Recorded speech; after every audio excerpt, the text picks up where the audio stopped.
The use of I in the Filipino language.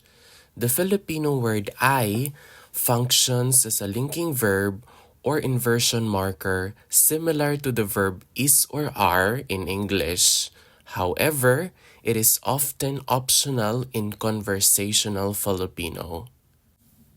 The first one is that I as an inversion marker. So it is used in formal or written Filipino to structure sentences in the predicate subject order, which is similar to English.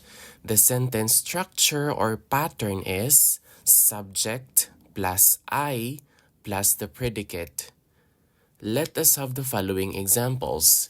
Si Ana ay mabait. That means Ana is kind.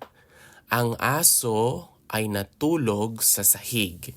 That means the dog slept on the floor. Aso is a dog, natulog is like slept, and then sahig is floor. So ang aso ay natulog sa sahig. Si Juan ay isang guro. That means Juan is a teacher. A guro is a teacher. Ang libro ay bago. The book is new. So libro is a book and then bago is new. So the book is new. Another thing to remember about the Filipino word I is that it is often dropped in spoken Filipino. So in spoken or casual Filipino, the word I is usually omitted. So the sentence structure is predicate plus subject, and it's more natural Filipino that this is commonly used. This is the commonly used one. Let us have the following examples. Mabait si Ana. So instead of si Ana ay mabait. So which means Ana is kind. Natulog sa sahig ang aso. That means, or instead of, ang aso ay natulog sa sahig, which means the dog slept on the floor. Natulog sa sahig ang aso. Another one is, isang guro si Juan.